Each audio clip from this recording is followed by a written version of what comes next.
Welcome back to my series, GM's Guide to Running Kingmaker. In this episode, we're diving into Part 1 of Chapter 5, Cult of the Bloom, where a hunting competition turns deadly, and the roots of a larger crisis begin to surface. Please help me out and hit that like button, and I'd love to hear from you in the comments. How are your players feeling about the kingdom building system? Or share any questions you have about the rules, encounters, or topics we cover today. I'll be checking the comments and can cover common questions in future videos. As always, this guide is intended for game masters and contains full story spoilers for the Kingmaker adventure path. If you're planning to play in this campaign, or might be a player in the future, this is your cue to stop here and go read your character sheet and find that forgotten item in your inventory. Chapter 5 is broken down into 3 parts. Due to the amount of content in Chapter 5, I will be breaking this chapter up into 2 videos. In this video, we will cover Part 1, Seeds of Ruin, where the heroes receive an invitation to attend a hunting trip from the Hunters Guild known as the Embeth Travelers. Here they partake in a friendly competition and discover strange first world influences. This part once again involves the influence subsystem, as the heroes meet and interact with other influential guests of the hunt. In the next video, I will cover parts 2 and 3, where the players will engage with the research subsystem to investigate clues about the spreading curse. This investigation will eventually lead them to the Cradle of Lamashtu, facing off against the cult responsible and putting an end to the curse. As we begin our prep for Chapter 5, give the heroes an opportunity to wrap up any lingering quests before starting kingdom turns. Speaking of quests, this is also a good time to make sure you are prepared to present the quests that will be available in Chapter 5. Here's a reference for quests you will want to prep for, as well as a list of quests from the companion guide if you are using that. My suggestion is to not pile these all on the heroes all at once. Rather, pick a few to present now, and use the others to break up the upcoming kingdom turns, if you are using the kingdom building system. After the chaotic event-heavy Chapter 4, the kingdom should have some time for growth and expansion. The adventure advises to level the kingdom up to 6th level before beginning the events of Chapter 5. The characters should also be around level 6, so be aware of this as well when handing out quests and XP, if you are using XP leveling. Quick note, if you're using the companion guide, you will want to run the Kingdom Event Monster Hunt on page 10 of that document before progressing into Chapter 5. If we consult the Kingdom in the Background sidebar for Chapter 5, on page 217, this should give us a rough idea of where the kingdom should be by the end of Chapter 5. According to this sidebar, by the end of Chapter 5, the kingdom should have expanded in size to encompass the zones 1 through 5, and even a little bit of zone 6. If you are using the kingdom in the background, or some other simplified system, I recommend having this transition consume around a year to a year and a half of in-game time. The idea is to give the sense of growing stability as the kingdom starts to establish a foothold. In my interpretation of Chapter 5, once the story events begin, with the threat of the ongoing Bloom events, it does not make much sense for the kingdom to take many kingdom turns during this chapter, if at all. I suggest having them level up the kingdom as close to this point as possible. Once the heroes have leveled up their kingdom and completed quests, we are ready to move into Part 1, Seeds of Ruin. The heroes receive an invitation to a hunt from Jamel Visser, the leader of the Embeth Travelers. To remember or learn about the Embeth Travelers, each character can attempt a DC 22 Society check or a DC 18 Hunting Lore check to recall knowledge. Or they can make a DC 20 Diplomacy check to gather information. A success reveals that the group is a Hunters Guild, known for their expertise in tracking, hunting, and woodland survival. On the critical success, the character knows that Jamel Visser, the leader, has a reputation for fairness and compassion for the common folk and little patience for government bureaucracy and corruption. The hunting lodge is located near the Gudrun River, at a formerly abandoned hunting lodge that has been recently rebuilt. When the heroes arrive at the hunting lodge, this kicks off an influence encounter as they meet Jamel and the other guests. Jamel Visser is the rugged, affable ranger who hosts the hunt and leads the Embeth travelers, proud guides who see themselves as the River Kingdom's best. He is friendly until he senses insult, keeps things practical, and has little patience for politics or bureaucratic angles. Impress him with wilderness skills, survival or hunting lore, or a well-placed boast. Come off as scheming and he shuts down. Win his respect and he'll back the party's realm, finishing the lodge, pledging support, and even granting tangible kingdom benefits. Annamede Belevarah is a famous Pataxian bard and pundit, sharp-tongued, self-interested, and more interested in observing and judging nobility than actually hunting. She's stylish, carries a lute, gives sweet but condescending compliments, and arrives with 2 hired bodyguards. Flattery works well on her, while criticism hardens her stance. Depending on how the party treats her, she can sour their reputation, or become a future ally at the Rushlight Festival. Edina and Jolia Aldori of Varnhold are 2 Aldori sword lords from Restov, working with Magar Varn, here to build reputation as monster hunters and leverage any fame to secure funding for Varnhold's expansion. Edina is blunt, pride-forward, and action-first. She warms to bold plays and visible skill, gets impatient with dithering, and enjoys a little cutting banter. She has a competitive streak a mile wide. Jolia is composed and tactical. She watches before she speaks, prefers a plan over bravado, and respects steady competence. Protective of her sister and unimpressed by showboating. If impressed, the sisters will speak well of the party to Restov, yielding tangible kingdom benefit. This encounter lasts 3 rounds, each lasting 1 hour in game time. You will want to read up on the scripted scenes that occur during each round, starting on page 218. In round 1, the heroes are introduced around, as lodge staff prepare the meal.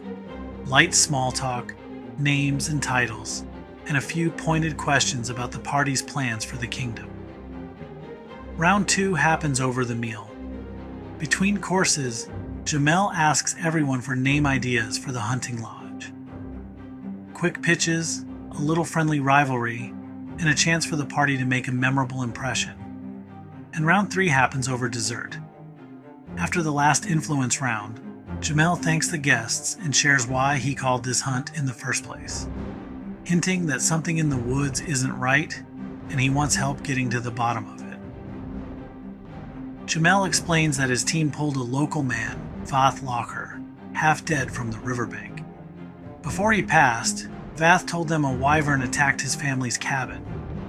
When the travelers went to check it out, they found more than claw marks, signs of a Hydra, tracks from a Krooth, too many threats for one crew. So Jamel made a call. Turn this into a friendly competition, get extra blades in the field, and use the hunt to open doors with the neighboring kingdoms. He then produces a coffer and explains that the group that makes the most monster kills tomorrow will win a prize of 80 gold, a returning weapon rune, and a wand of cure moderate wounds. To prep for this part of the adventure, you will want to refresh your understanding of the influence subsystem. I will include a link in the description. Also familiarize yourself with the influence stat blocks of the guests starting on page 219. If you'd rather skip the influence subsystem and run this as pure roleplay, you still get a lot of value from the influence stat blocks. They double as quick personality guides, how each NPC thinks, what they care about, and how they'll respond if the heroes win them over. The next day, the group boards Jamel's barge and heads up the Gudrun River. During the uneventful journey, Jamel explains the rules of the competition. The groups have until noon the next day to return to the barge, with proof of their kills. and the group with the most kills wins. Jamel briefs the group. There are 3 known threats in the region: a Wyvern, a Hydra, and a Krooth, and probably a few surprises besides. The hunting grounds map breaks into 8 areas. From the barge, you can see Area 1, a ruined shack, the Locher family's place. Areas 3 and 8, cliff lines to the north and northwest. Area 4, an escarpment along the eastern shore. The group split up fast. Annamede and her bodyguards head to Area 4 to set up a scenic camp. She wants the view more than the hunt. The Aldori sisters cut inland toward Area 2. 3 Embeth travelers head north along the river, aiming for the Krooth near Area 7. Jamel stays with the barge, which remains a safe place to rest and recover. If the heroes try to tag along with the Aldori or the Embeth crew, they bristle, advising the heroes, find your own quarry. Annamede will welcome company if they impressed her the previous day, but makes it clear she has no intention of participating in the hunt. Otherwise, if they have not impressed her, she waves them off with a smile and a sharper comment. Here's a brief overview of the areas. Area 1, the Locher ruins. The shack is shattered, walls splintered, claw marks raked through the timbers, and dark spatters of dried blood. With a sharp eye, the heroes spot a thin blood trail cutting north, up toward the cliffside. It threads toward a narrow nook in Area 3. In Area 2 is a Hydra nest. If the party arrives within the first hour, they stumble into a live fight. The Aldori sisters trading blows with an elite Hydra, its scales banded in bright green and red. If they show up later, the printed adventure has the sisters dead. I'd soften that. Either find them barely alive at the edge of the clearing, or have them retreat to the barge with serious wounds. It keeps your future diplomacy pieces on the board. The Hydra is a brutal centerpiece. Multiple snapping heads, constant pressure. Once it falls, the heroes find a grisly clue nearby, the bisected body of an elk, and from the wound, strange plants have forced their way out and taken root. It's the bloom leaving fingerprints. In Area 3, the heroes find a Wyvern roost in the nook of the cliffside. After a fight with the Bloom Wyvern, the heroes find the bodies of the Locher family.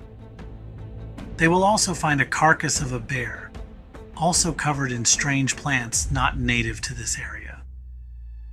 The Wyvern speaks oddly, even for a Wyvern, as well as having unusual coloring of the scales and spikes on its back. In Area 4, Annamede has had her 2 bodyguards string a hammock between 2 trees and lay out a small table with food and wine. She's here to lounge and watch the hunt for the next day. Commentary, not participation.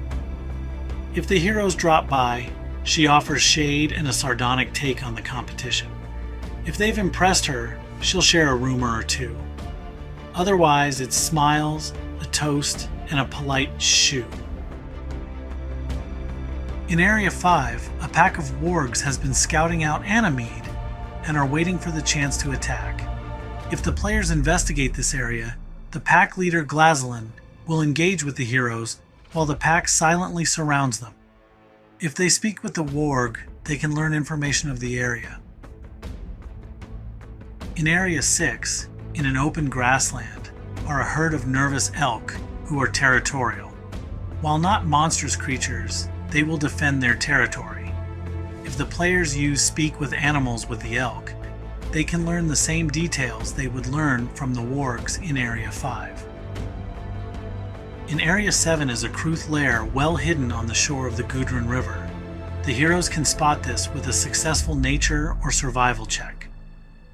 Hidden in the brush nearby, waiting to ambush the Krooth, are the Embeth travelers. If not spotted by the heroes, they will at first just watch silently unless it becomes clear the heroes are not moving on, in which case they will make themselves known and claim rights for this hunt. If the heroes do not visit this area before sundown, the Embeth hunters kill and claim the Krooth. In Area 8, at the base of a waterfall, the heroes will find the source of the strange plants and monsters, in the form of strange rotting plants.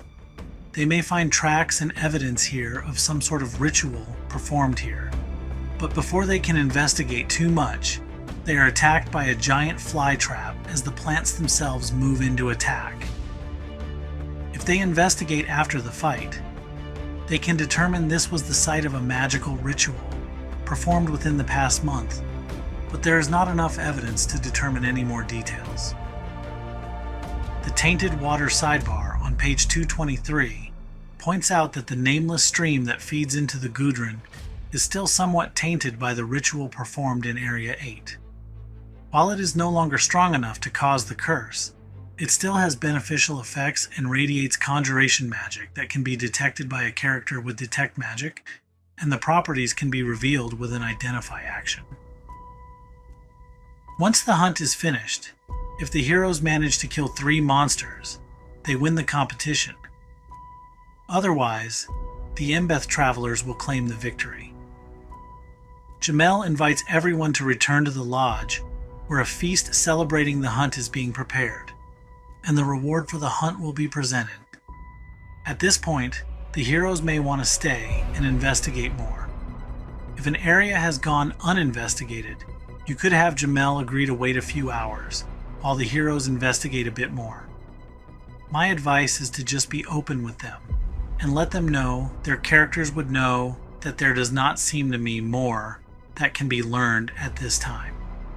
Another option would be to let them start the investigation encounter a bit early, using the Cult of the Bloom investigation block on page 230 to make research checks and earn some research points, but slightly adjust the information they would learn to limit it to creatures.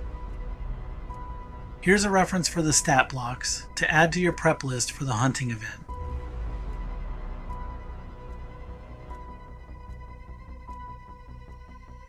When the heroes return to the lodge, this will kick off part 2, Full Bloom, which we will cover in the next video. If you found this video helpful, please hit the like button and subscribe so you don't miss the follow-up. I'd love to hear from you in the comments. How did your table handle the Embeth Traveler's Hunt? Did anyone save the Aldori sisters, or arrive to a tougher scene? Which monster gave your group the most trouble? The Hydra, Wyvern, or Krooth? Share your stories. I love seeing how differently every table tackles these moments. In the next episode, we'll dive into Chapter 5, Parts 2 and 3, when the celebration turns deadly and the heroes unravel the truth behind the bloom, and confront the cult of Lamashtu to put a stop to the curse. Thanks for watching, and I'll see you in the next video.